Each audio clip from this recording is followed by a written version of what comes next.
Assalamualaikum warahmatullahi wabarakatuh. Alhamdulillahirabbil alamin wa bihi nasta'inu ala umuri dunya waddin. Asyhadu an la ilaha illallah wahdahu la syarika lah wa asyhadu anna Muhammadan abduhu wa rasuluhu wa la nabiyya ba'dah. Adalla amanah wa ballagha risalah wa nasaha al-ummah wa jahada fillahi haqqa jihadihi hatta atahul yaqin. Tarakana 'alal mahajjatil bayda lailuha kanahariha la yazigu anha illa halik. Allahumma shalli wa sallim ala nabiyyina Muhammadin sayyidil awwalin wal akhirin asyrafil anbiya'i wal mursalin arsalahu Allahu rahmatan lil alamin wa ala alihi wa ashabihi wa man sara ala nahjihi ila yaumiddin. Allahumma subhanaka la ilma lana illa ma 'allamtana wa 'allimna ma yanfa'una wa zidna ilman. Allahumma rabbana atina fid dunya hasanah wa fil akhirati hasanah wa qina adzabannar. Amin ya rabbal alamin. Bapak sekalian yang dimuliakan oleh Allah Subhanahu wa taala, kita akan lanjutkan kajian tema kita dalam kitab Riyadhus Shalihin. Dan tema kita hari ini adalah masih tentang bab niat. Hadis nomor 9. An Abi Bakrah Nufai bin Al-Haris As-Saqafi radhiyallahu anhu anna Nabiy sallallahu alaihi wasallam qala idza taqal muslimani bi sayfihima fal qatilu wal maqtulu finnar. Apabila dua orang muslim masing-masing membawa senjata untuk berkelahi, maka yang membunuh dan yang terbunuh dua-duanya di neraka. Qultu ya Rasulullah hadzal qatil fama balul maqtul. Ya Rasulullah, kalau pembunuhnya kita paham dia pasti masuk neraka karena menumpahkan darah seorang muslim yang hukumnya haram. Tapi kalau yang dibunuh, yang terbunuh, yang kalah, kok bisa masuk neraka juga? Qala innahu kana harisan ala qatli sahibihi. Karena yang terbunuh pun punya niat untuk membunuh saudaranya. Maka orang muslim yang bertengkar, berkelahi, masing-masing bawa sesuatu yang dapat membunuh kawannya, dua-duanya masuk neraka. Jadi kalau dalam bahasa kita itu menang jadi arang, kalah jadi abu. Jadi dua-duanya rugi. Muttafaqun alaih. Hadis ini diriwayatkan oleh Imam Bukhari dan Imam Muslim. Ini seperti hadis yang kita disuruh untuk menolong orang zalim. Kata Rasulullah, unsur akhaka zaliman au mazluman. Tolonglah saudaramu baik yang zalim maupun yang dizalimi. Itu seperti itu Pak, nada yang disampaikan. Unsur akhaka zaliman au mazluman.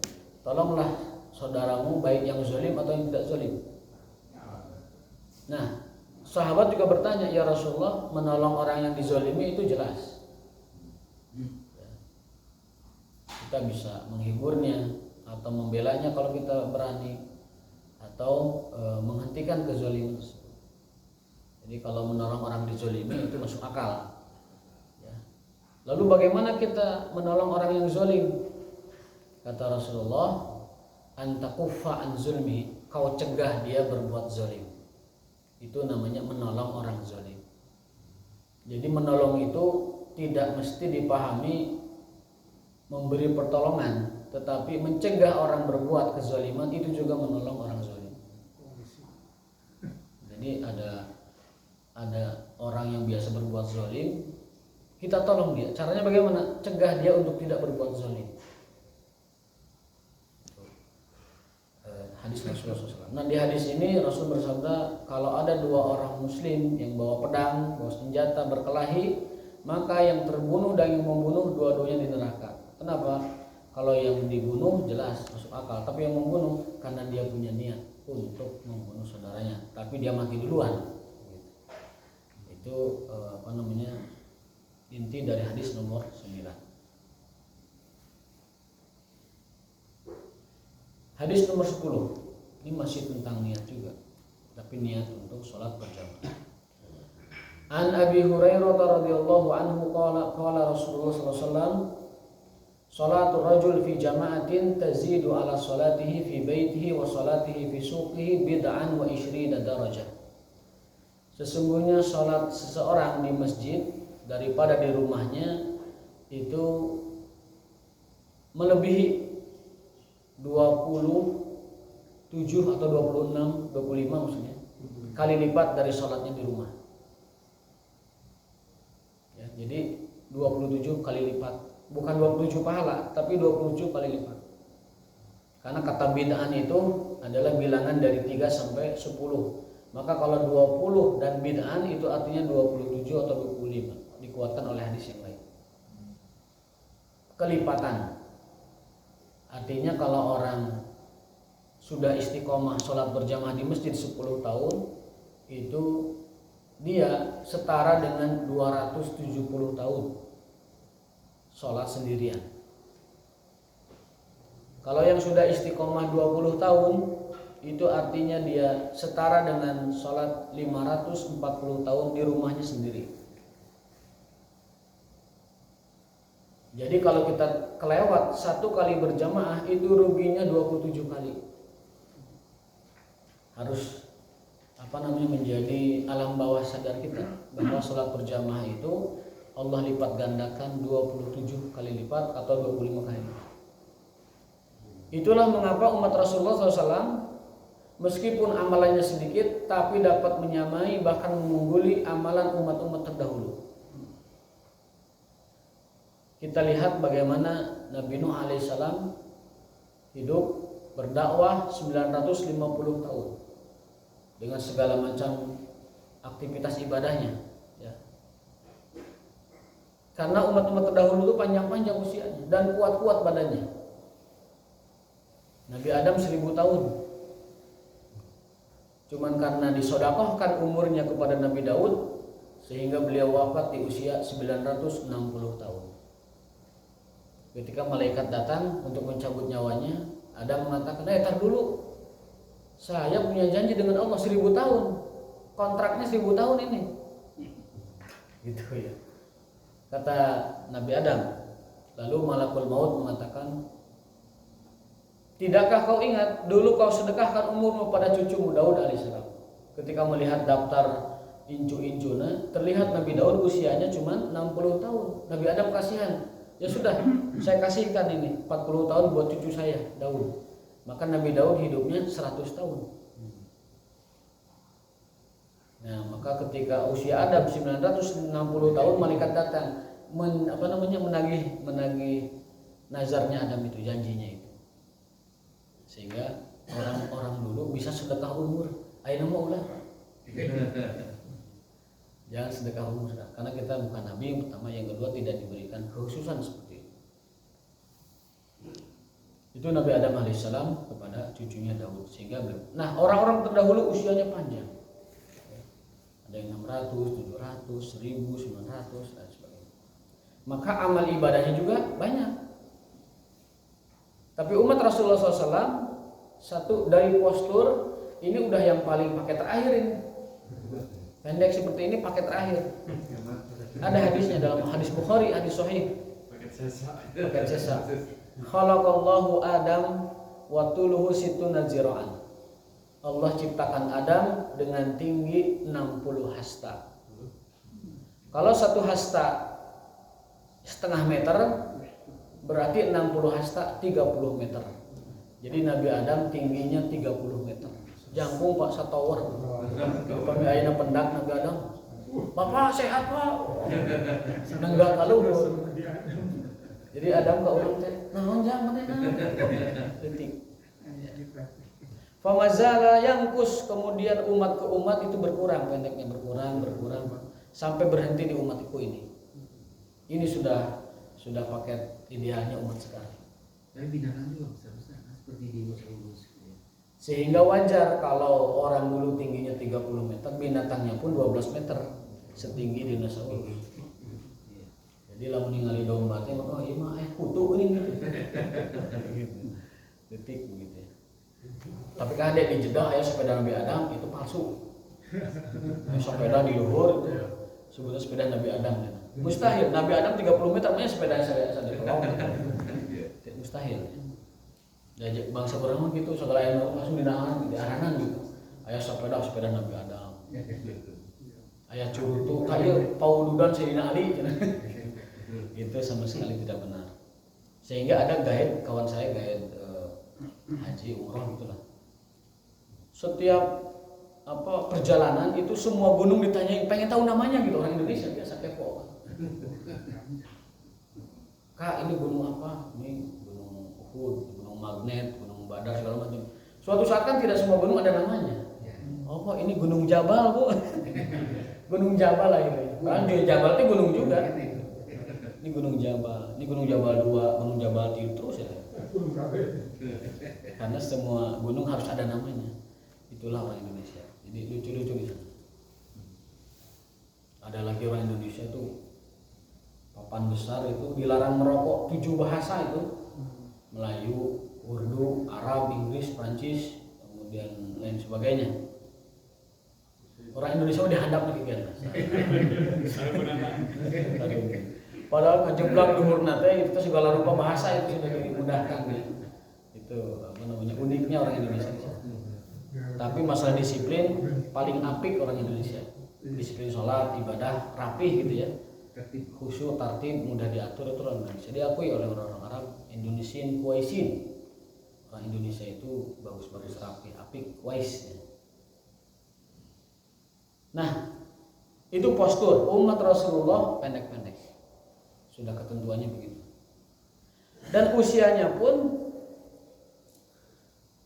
singkat. Rasul bersabda, "A'maru ummati ma baina sittin wa sab'in." Usia umatku itu rata-ratanya kisarannya 60 sampai 70 tahun. Jadi kalau ada yang lebih dari 70 itu bonus. Kalau bonusnya tidak dimanfaatkan jadi bumerang buat dia. Jadi bumerang buat dia ya. Jadi bumerang. Karena kata Nabi SAW, sebaik-baik manusia adalah man tala umruhu wa hasuna amaluhu. Sebaik-baik orang adalah yang panjang umurnya, tala umruhu wa hasuna amaluhu, dan amalnya baik. Sebaik-baik manusia yang dipanjangkan usianya dan amalnya baik. Berarti seburuk-buruk manusia ya kebalikannya.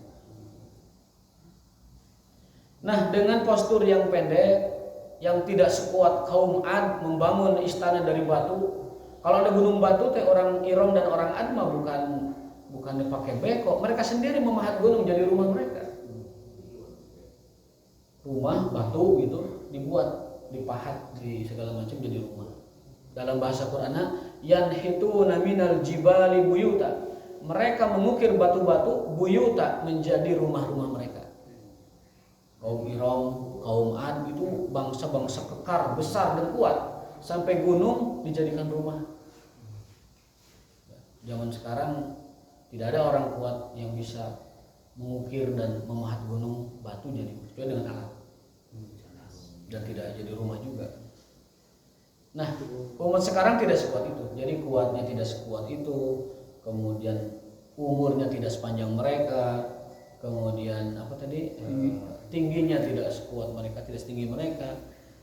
Akan tetapi Allah berikan keutamaan umat Muhammad itu amalnya sedikit dan ringan, tapi balasan pahala dan perhitungannya sangat besar sekali. Beberapa hari lalu kita bahas sholat 5 waktu contohnya. Ketika Rasulullah SAW diperjalankan dalam Zadul Ma'ad kemarin ke langit, itu kan dikasih kewajibannya 50 kali. Lalu Rasul atas usul Nabi Musa alaihissalam, Muhammad sal rabbaka, mintalah pada Tuhanmu keringanan, takhfif. Umatmu tidak akan kuat. Bolak-balik sampai dapat angka 5 kali. Setelah itu Musa menyarankan minta lagi keringanan. Tapi Rasul istahyaitu min rabbi, wahai Musa, aku malu sama Tuhanku. Aku sungkan, aku enggan pada Tuhanku kalau harus minta keringanan lagi. Jadi aku terima itu. Nah, apa yang menarik di situ? Allah berfirman, la yubaddalul qaulu ladayya dalam perhitunganku sholat tidak berubah. Takdirku tidak berubah, sholat masih 50 kali. Pahalanya, perhitungannya, hisabnya, kewajibannya masih 50 kali. Waja'atuhu, dan aku jadikan 5 kali tahfifan sebagai keringanan buat umat Muhammad SAW. Jadi sholat yang 5 kali kita lakukan, ini bukan sholat berubah dari 50 ke 5, bukan. Ini tetap 50, tapi cara melaksanakannya cukup 5 kali saja. Itu artinya satu sholat bernilai atau berbobot 10 kali lipat. Artinya mengkedul sholat sekali, itu 10 kali kewajiban yang dia tinggalkan. Dan kerugiannya pun 10 kali, timbangan mizannya 10 kali, dosanya 10 kali. Padahal sholat itu jangankan ditinggalkan, diabaikan saja Allah ancam dengan wail. Fawailun lil musallin. Sungguh baginya neraka wail orang-orang yang sholat. Sholat bagaimana? Sholatihim sahun, sholatnya lalai.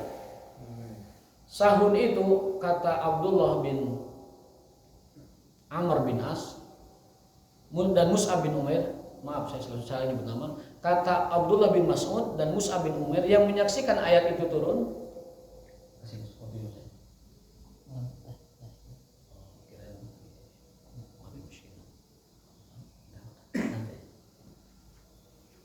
Kata Abdullah bin Mas'ud dan Mus'ab bin Umair yang menyaksikan ayat itu turun, arti sahun itu adalah yuakhiruna sholat an waktu, mengakhirkan sholat dari waktunya. Kecuali ada alasan, dan alasan itu dalam fikih diatur ada 4 alasan. 1, perjalanan musafir, yang kedua sakit, yang ketiga hujan atau keamanan tidak menentu, yang keempat ada hajat, ada keperluan yang mendesak dia mengakhirkan sholat. Tapi untuk yang hajat ini kata ulama jangan dijadikan kebiasaan. Contoh menerima tamu pas resepsi pernikahan, kan kita sudah pakai baju menyambut tamu, pakai rias segala macam. Boleh mengakhirkan lohor ke asar karena ada hajat. Tapi jangan jadikan kebiasaan, unggal poe hajat, jangan. Atau ada hajat kita terjebak kemacetan, ke kanan ke kiri nggak bisa, sementara maghrib masuk ke isya atau asar sebelumnya ya belum sempat lohor. Kalau sudah terjebak begitu ada keringanan. Kalau asar karena tidak bisa dijamak ke maghrib, sholat di kendaraan. Kalau maghrib ke isya bisa diakhirkan, atau zuhur ke asar, zuhur bisa ditarik ke asar. Kalau sudah kejebak seperti itu. Tapi yang hajat-hajat ini jangan dibiasakan. Rapat, misalkan rapat yang penting dan genting, yang datang tamu peserta rapatnya dari luar negeri, misalkan delegasi Zimbabwe rapat gitu, ke kita gitu penting. Maka kita boleh mengakhirkan sholat, menjamak takhir, karena itu adalah hajat. Tapi untuk hajat ini jangan jadi kebiasaan, kata para ulama demikian. Namun yang menetap itu musafir, itu melekat pada mereka rukhsah. Yang kedua orang sakit, yang ketiga hujan dan keamanan tidak menentu, itu mereka dapat keringanan seperti itu. Namun tetap ada pertimbangan lain juga. Saya pernah memperhatikan di tempat saya kuliah dulu, kalau habis hujan itu tanah tuh mendelewo, melesek. Jadi kalau kita habis hujan 2 minggu nggak main bola itu, karena tanahnya memang tidak meresap air, jadi ngagenang begitu, ngeyembe lami. Saya pikir kenapa di Arab, kenapa dulu ada hadis bahwa kalau hujan itu langsung jamak. Kita di kampus kalau hujan langsung jamak, otomatis itu langsung jamak. Baik asar ke lohor atau ke asar, atau maghrib isya ke maghrib, pasti jamak kalau ada hujan. Karena begitu di tempat-tempat negara Arab itu kalau hujan, mungkin zaman sekarang berbeda ya, sudah banyak aspal dan beton ya. Kalau zaman dulu dia menderu. Kampus saya aja masih banyak yang menderu, membelesek. Nah di kita hampir semua jalan itu padat, ada aspal, ada coran, ada, sehingga alasan seperti ini mungkin perlu dipertimbangkan lagi karena kondisi kita berbeda dengan itu. Payung, balata, jas hujan segala merek kayak kantun sesuaikan dengan harganya. Di Shopee lagi ongkir bebas. untuk ke masjid. Pilih acak-acak. Ya, gitu. Jadi silahkan dipilih. Ya, jadi pertimbangan bahwa tidak apa-apa tidak sholat di masjid karena hujan itu nampaknya meskipun rukhsah tetap ada karena hukum berlaku sampai hari kiamat, tetapi pertimbangkan lagi karena kalau di Indonesia hujan dijadikan jamak kosor, maaf saya, itu bisa jadi sepanjang tahun kita jamak karena hujannya sepanjang tahun. Ya. Kadang ada halodo ada hujannya, halodo juga ada hujannya. Jangan sampai setahun kita tidak sholat berjamaah gara-gara hujan. Jadi ini pertimbangan perlu dipertimbangkan. Nah,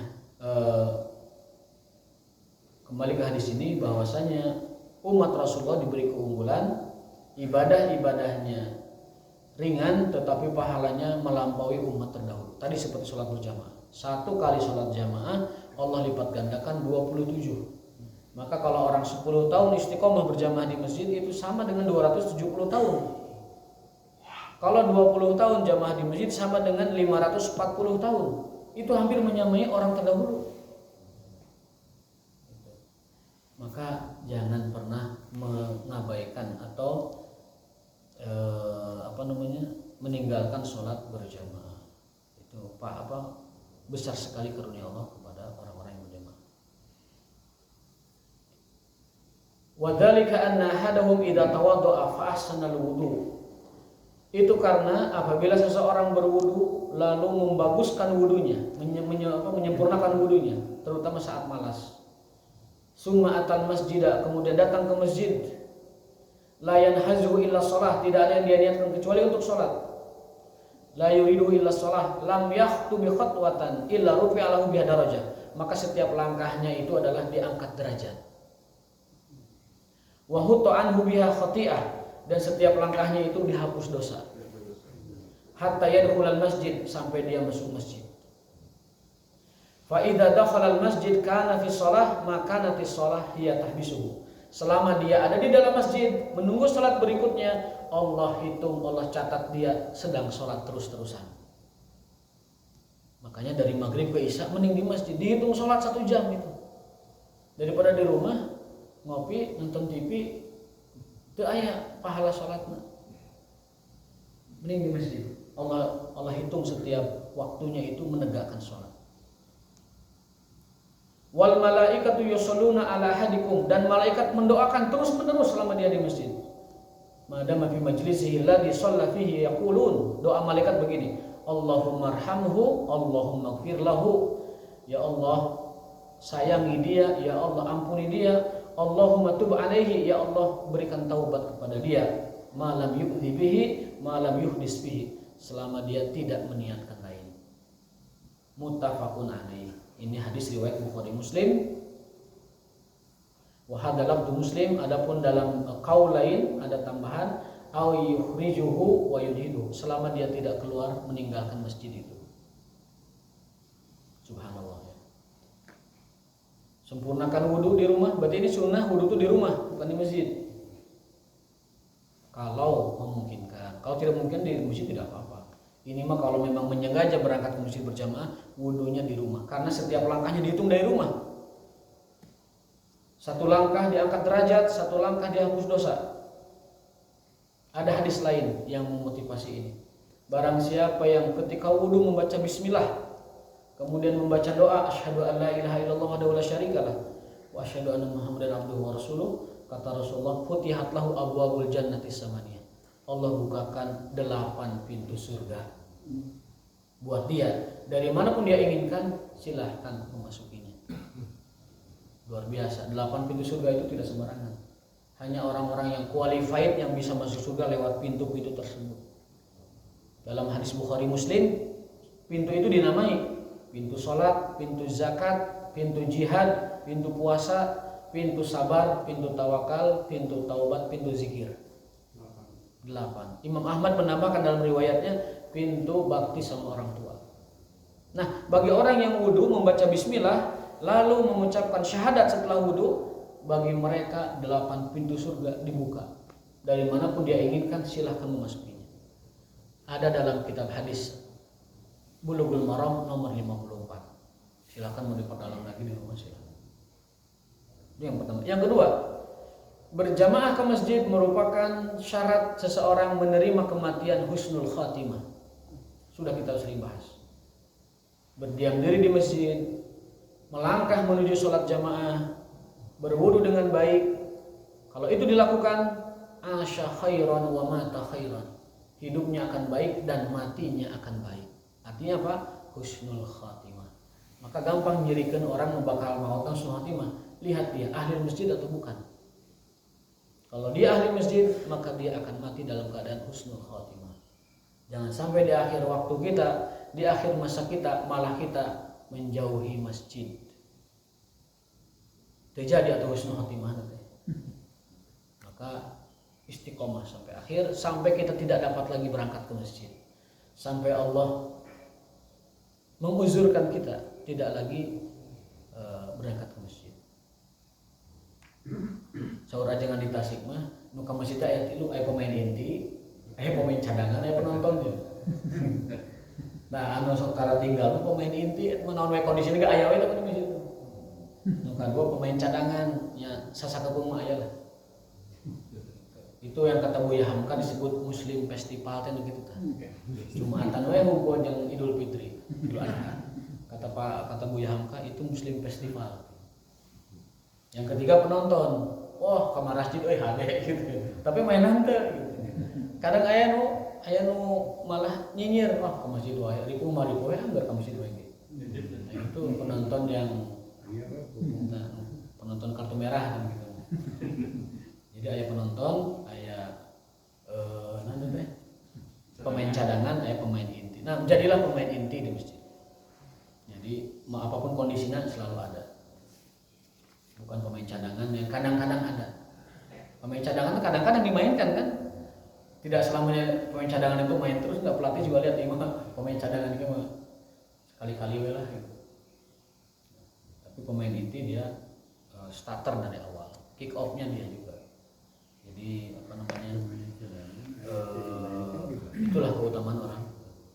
Nah, kata Rasulullah SAW, orang yang menjaga sholat jamaah, menjaga wudu, menjaga jalan ke masjid, itu akan mati dalam keadaan baik. Hidupnya akan baik dan matinya dalam keadaan baik. Itu hadis nomor 10 ya. Maka ketika kita berangkat ke masjid, bayangkan itu, setiap langkah kita digugurkan dosa, setiap langkah kita diangkat derajat. Kalau ada 100 langkah, berarti 100 dosa diampuni, dihapus, dan 100 derajat diangkat. Terus saja begitu. Belum lagi pulangnya nanti. Terus yang pakai motor gimana? Yang pakai motor dihitung RPM-nya. Saya pernah dengar ulama menjelaskan itu. Syekh, kalau yang naik motor gimana? Yang motor itu putarannya dihitung. Jadi RPM-nya dihitung. Namun tetap afdoliyahnya bagi yang jalan. Kenapa? Teks hadisnya begitu. Wa masya, ya, al-masyu ilal masjid itu adalah berjalan menuju masjid. Tidak menggunakan kata rakiba atau berkendara. Bahkan untuk sholat Jumat, nanti kita sholat Jumat. Rasulullah SAW bersabda dalam hadisnya, barang siapa yang pagi hari Jumat dia mandi dan membuat istrinya mandi, artinya junub. Nanti jam 7 jam 8 sok jarunub enggak. Kemudian dia mandi bersih, ya. Lalu berangkat ke masjid paling awal. Kemudian berjalan kaki, summa masya walam yarkab, itu lebih spesifik lagi. Dia berjalan ke masjid menuju Jumatan tidak berkendara, walam yarkab, tidak berkendara. Summa dana ilal imam, lalu dia cari tempat yang paling dekat imam. Ini masuk tadi di tempatnya di depan-depan. Wa yasma walam yalgo, dia mendengar fokus kepada khatib dan lam yalgo, tidak berbuat kelalaian. Kata ulama, tidak berbuat kelalaian itu standarnya teu main kesik. Baheula nyaok kesik karena mesinnya belum ada karpet. Tah nyaok kesik we di hareup kita. Itu sudah lalai Jumatnya. Komo ngobrol, komo main HP. Termasuk kotak amal pun kalau bisa mah sebelum masjid itu beres. Sebelum khutbah Jumat beres. Jadi sediakan aja di pintu yang banyak. Kalau memang memungkinkan. Kalau tidak ya nggak apa-apa. Karena kalau tidak sempurna setidaknya setengahnya pun dilakukan. Karena apa? Ada yang beranggapan bahwa ketika kotak itu beredar itu termasuk yalgo itu. Termasuk yalgo. Malam yalgo kan ketika orang ini fadilah ya, termasuk lagunya oh kesik wae lagun kemudian lain. Tapi karena kalau kece itu ada hajat, ada keperluan di situ bahwa masjid memang operasionalnya dari situ itu ada hajat. Ada kedaruratan. Tapi idealnya memang dipajang saja di depan-depan pintu sehingga para mutasaddiqin, para muhsinin bisa langsung ke tempat yang dituju. Beberapa masjid di Bandung sudah ada yang mempraktekannya. Nah, kemudian mendengarkan imam, jadi syaratnya tadi Pak, mandinya standar mandi junub, kemudian berangkat ke masjid berjalan kaki tidak berkendara, kemudian dia duduk paling dekat dengan imam mendengarkan khutbah. Bahkan dalam Syafi'iyah mah khutbah Jumat itu adalah pengganti 2 rakaat salat lohor. Maka kalau tidak sempurna ya tidak sempurna Jumatnya. Gitu. Kemudian tidak berbuat lagu, tidak berbuat kelakuan, hal-hal yang melalaikan, yang tidak ada manfaatnya maksudnya. Falahu ajru fi kulli khutwatin ajru sanah. Maka baginya setiap langkah ke masjid menuju Jumatan ajru sanah, pahala 1 tahun. Apanya yang 1 tahun? Siyamiha wa qiyamiha, tahajudnya dan puasanya. Jadi barang siapa yang menuju sholat Jumat, kemudian dia mandi dulu, berjalan kaki tidak berkendara, duduk dekat imam, kemudian mendengarkan khutbah dengan baik, tidak berbuat lalai, maka untuk setiap langkahnya kulli khutwatin ajru sanah, pahala 1 tahun puasa, pahala 1 tahun tahajud. Besar sekali. Jadi bagi yang tidak punya kegiatan atau kesibukan atau lain sebagainya, usahakan datangnya lebih awal dengan terlebih dahulu mandi yang bersih, lalu dengarkan imam. Tidak berbuat kelalaian. Tapi kalau ada yang masih ada kegiatan, ada bekerja atau beraktivitas, memang mengharuskan dia jam kerjanya begitu ya, apa boleh buat. Ya. Yang penting dia sebergegas mungkin ke masjid sesuai dengan jam kerjanya tersebut. Tapi yang santai di rumah segeralah menuju masjid, karena tadi ada hadis juga kan, kalau hari Jumat itu malaikat tuh nongkrong nungguan di pintu masjid. Ya. Lalu berkata, bagi yang datangnya lebih awal dapat badanah, dapat onta. Nu datang mimiti dapat onta. Di waktu kedua dapat sapi. Yang datang di waktu ketiga dapat kambing. Yang datang di waktu keempat dapat ayam. Yang datang di waktu menjelang akhir mepet dapat telur. Yang sudah masuk khatib naik mimbar, malaikat menutup lembarannya. Tadi absen ke malaikat berarti. Yang datang ke sadan tadi absen ke malaikat. Jumatnya masa, tapi ku malaikat tadi absen. Jadi sah nanti nggak saukur ngagugurkan kewajiban. Kemudian ada hayam lagi sebenarnya kan gitu. Jadi kahiji menang onta, kedua menang sapi, katilu menang domba, kaopat menang ayam, kalima menang dog. Lamun geus khatib naik mimbar ditutup lembarannya. Geus mana yang tadi absen. Itu hadis. Hadis, itu hadis. Ada hadis. Jadi malaikat itu menunggu di pintu. Siapa yang datang pertama, wah imam pahalanya itu maksudnya pahalanya segede onta. Ada ulama mengatakan itu seperti sedekah segede itu. Jadi ada dua tafsir. Maksud dia seperti mendapatkan sapi, itu pahala sebesar sedekah sapi, pahala sebesar sedekah unta, pahala sebesar sedekah ayam, kambing, dan kemudian telur. Kalau dia terlambat, dia tidak mendapatkan pahala sebesar sedekahnya itu, ditutup. Jadi ngasa ukur Jumat nanti ngagugurkan kewajiban. Beda, Jumat hanya menggugurkan kewajiban sebatas menghindari dosa kalau itu. Tapi kalau datang lebih awal, dia mendapatkan pahala sebesar itu. Full pahala. Jadi sedekah onta itu kan besar. Onta itu 20 juta sekarang. Jadi yang datang ke Jumat lebih awal itu bagaikan sedekah sebesar unta. Maka duluan. Kecuali yang ada hajat, yang ada kewajiban, maka usahakan datang ke masjid. Apalagi kalau sholatnya masbuk ya, ketika Jumat sudah berdiri sholat, dia belum datang. Iya, hanya menggugurkan kewajiban saja. Hanya menggugurkan kewajiban. Tapi kalau imamnya sudah habis, ya cukup sholat lohor. Imamnya salam, assalamualaikum, assalamualaikum, datang Jumatan. Nah, itu dia sholat zuhur bukan sholat Jumat. Apakah ada dosa? Ada dosanya meninggalkan kewajiban Jumat walaupun dia zuhur. Bahkan kata hadis, barang siapa yang 3 Jumat berturut-turut dia tinggalkan, kataballahu atau taba'allahu, Allah kunci hatinya sebagai seorang munafik. Orang yang 3 Jumat tidak ke masjid tanpa alasan tentunya, Allah kunci hatinya dan dicap sebagai munafik. Dalam hadis lain sebagai kafir. Man taraka salasa Jumat taba'allahu ala qalbihi. Barang siapa yang meninggalkan 3 Jumat, tentunya dalam kurung tanpa alasan, Allah kunci hatinya dan dilabelkan sebagai seorang munafik. Maka jangan coba-coba meninggalkan Jumat, apalagi yang berturut-turut. Kecuali ada alasan. Dulu kita zaman Covid kan mau tidak mau disegel mesin lagi kan gitu. Dan lain sebagainya, atau takut ada penyebaran kuman virus dan sebagainya. Nah, jadi begitu. Sholat jamaah itu luar biasa karunia dan pahala dari Allah. Luar biasa kemurahan Allah bagi orang yang menegakkan sholat berjamaah.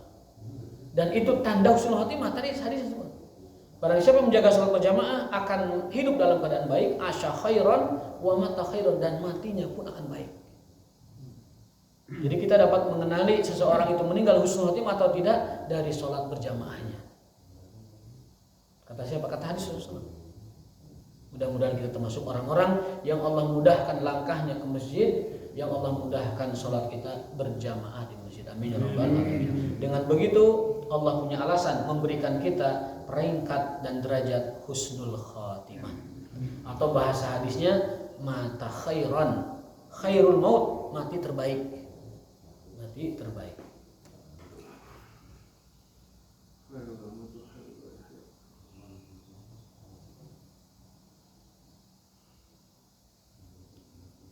Itu hadis nomor 10 ya. Hadis nomor 11 hampir sama, langsung ke hadis nomor 12. Ini tentang tawasul. Tawasul yang ada hubungannya dengan niat. Niat yang jadi tawasul gitu. An Abi Abdurrahman Abdullah bin Umar ibn Khattab radhiyallahu anhu maqala sami'tu Rasulullah SAW yaqul. Umar bin Khattab meriwayatkan dari Rasulullah sebuah cerita. Rasul bersabda, "Intalaqa salasatu nafarin mimman kana qablakum hatta awahumul mabitu ila gharin fadakhalu." Dulu ada 3 orang bepergian ke sebuah tempat, lalu mereka berlindung di sebuah gua untuk berteduh dan bermalam di sana. Jadi ada 3 orang bepergian, kemudian malam hari datang, mereka berlindung di sebuah gua agar bisa istirahat. Fanhadarat sakhratun minal jabal, lalu longsorlah sebuah batu menutupi pintu gua mereka. Minal jabal fasaddat alaihimul ghar, maka gua terkunci rapat karena batu itu. Faqalu innahu la yunjikum min hadhihi sakhrati illa an tad'ullaha bi shalih amalikum. Lalu mereka mengatakan, kalian tidak akan selamat dari gua ini kecuali kalian bertawasul dengan amal soleh kalian yang terbaik. Ini dalil bahwa tawasul atau menjadikan perantara dalam doa kita itu adalah amal soleh.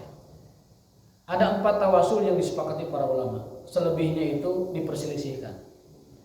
Tawasul yang 4 yang boleh, yang pertama adalah dengan amal soleh. Ini hadisnya. Yang kedua, tawasul dengan asmaul husna. Berdasarkan firman Allah Ta'ala, walillahil asma'ul husna fad'uhu biha. Allah memiliki asma'ul husna, berdoalah dengan nama-nama itu. Artinya dalam berdoa sebutkan asma'ul husna, ya hayyu ya qayyum, ya fatahu ya wahab. Sebutkan nama Allah yang semakna dengan permohonan kita. Kalau mintanya rizki, berarti asma'ul husna ya fatah ya razzaq ya wahab. Kalau yang dimintai kekuatan, ya aziz ya jabbar ya muntaqim. Kalau mintanya ilmu, ya alim, ya khabir, ya fatah.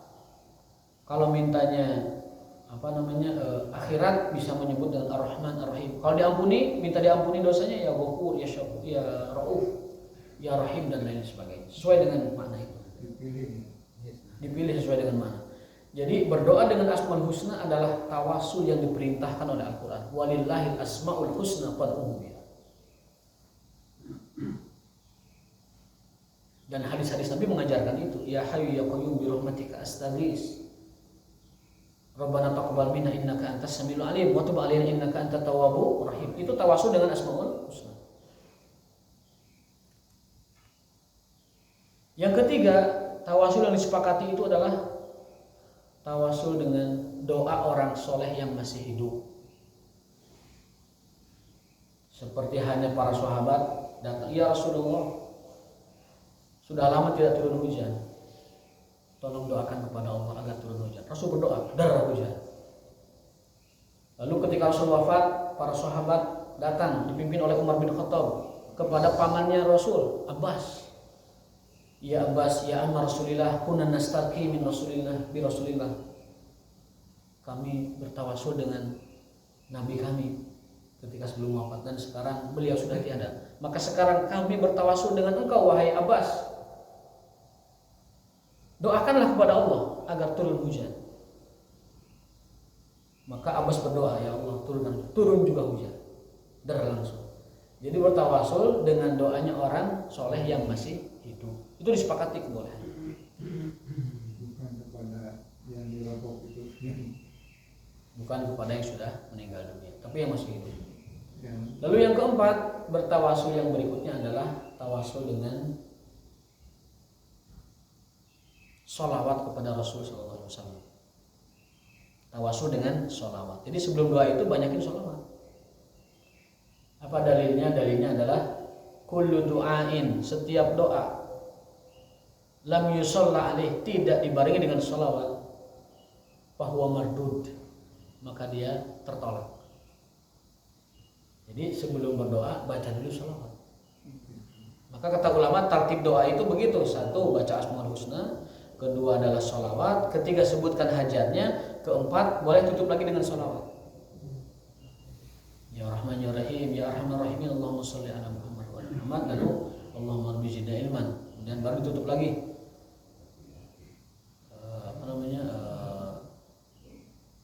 Subhana rabbika rabbil izzati amma yasifun wa salamun alal mursalin walhamdulillahi rabbil alamin. Jadi pas itu Asmaul Husna, sholawat, lalu baca doanya apa yang dibutuhkan, kemudian tutup lagi dengan sholawat secara umum kepada para rasul dan para nabi. Itu 4 sholawat yang disepakati. Tawasul dengan amal soleh, tawasul dengan Asmaul Husna, tawasul dengan doa orang soleh yang masih hidup, dan tawasul dengan sholawat kepada Rasulullah Sallallahu Alaihi Wasallam. Selain itu diperselisihkan dan sebaiknya ditinggalkan. Kenapa? Karena kita lebih baik mengamalkan yang disepakati berdasarkan dalil-dalilnya daripada yang tidak disepakati. Apalagi dengan kuburan, mohon maaf ya. Apalagi dengan lain-lain sebagainya ya. Di masyarakat baik. Nah, ketiga orang ini akhirnya bertawasul dengan amalan terbaik. Yang pertama, qala rajulun minhum, Allahumma kana li abawan syaikhan kabiran wa kuntu la adbiqu qablahuma ahlan wa lamalan. Yang pertama berdoa, ya Allah, dulu kami punya orang tua, ayah dan ibu. Kemudian suatu malam aku perahkan susu untuk mereka. Ternyata mereka sudah tertidur. Aku tungguin sampai pagi. Kemudian berikan minum itu kepada mereka. Kalau itu amal soleh saya, ya Allah, terimalah sebagai wasilah dikabulkannya permohonan aku. Maka terbukalah itu pintu gua bergeser. Seret bergeser. Pintu geser. Pintu geser. Jadi rolling door itu sudah ada zaman Bani gitu ya. Zaman Bani dahulu ya. Orang terdahulu. Teknologi sudah itu. Seperti touchscreen kan itu teknologi warteg gitu. Di kaca itu kan, tempe, kuah, lauk. Itu touchscreen itu dari warteg asalnya. Mau dikembangkan begitu. Rumah carana di warteg jadi di laptop gitu. Yang kedua, Allahumma innahu kanat li ibnatu amin. Ya Allah, dulu aku punya sepupu cantik sekali. Lalu atas sebuah hajat dia itu kekurangan uang dan punya hutang, minta bantuan ke saya. Saya kasih bantuan dengan catatan tidur dengan saya. Jadi ada seorang gadis masih kerabat minta dibayarkan hutang dan perlu keperluan gitu. Kata dia boleh, tapi sebagai imbalannya kamu tidur dengan saya. Sampai laki-laki itu berada di atas, mohon maaf, sudah berada di atas paha wanita itu. Falamma qa'adtu baina dhahab baina rijlaiha, ketika aku berada di kedua kakinya wanita itu, qalat, wanita itu mengatakan ittaqillah wala tafudul khatam bi illa bihaqqi. Wanita itu tiba-tiba mengatakan, takutlah kamu kepada Allah, jangan kau masukkan cincin ke tangan yang salah. Itu kias. Maksudnya jangan masukkan kemaluan kepada farji yang haram. Ngegebuk dia. Fansarabtu anha wa hiya ahabbun nas ilayya. Aku tinggalkan dia, ngegebuk. Padahal dia adalah manusia wanita yang paling aku cintai karena cantik dan rupawan segala macam. Wa taraktu dhahab alladhi ataituha. Dan aku tinggalkan dia beserta pemberiannya, aku ikhlaskan gitu. Kan udah kasih uang tuh. Nah, ambil saja, ambil. Lalu kabur. Tak urang mah teh khawatir jangan coba gitu teh. Iman orang can kuat sakitu. Komo geus ping-ping adu jeung ping-ping moal bisa urang mah kuat. Ulah wani-wanian, mendingan ulah sekalian mere-mere we sidit apa. Segala rupa. Kata ulama juga tidak akan kuat kecuali Yusuf. Bahasanya begitu, tidak akan kuat kecuali Yusuf alaihissalam. Urang mah bororaah. No gini teang urang mah gitu. Waliyahzubillah.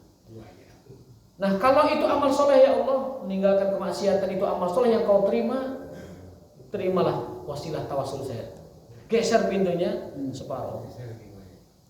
Lalu yang terakhir, Allahumma istajartu ujara. Ya Allah, dulu aku punya karyawan. Nah, ini gaduh karyawan dia. Nah, itu gaduh karyawan mengualkan hadis. Saya dulu punya karyawan. Setiap orang sudah mengambil upahnya. Ayah seorang tidak ambil upahnya itu. Lalu aku jaga itu uang, kumpulkan, aku investasikan, beli kambing, beli sesuatu yang dapat diproduktifkan, dan aku golangkan itu uangnya sampai menjadi kambing beberapa ekor.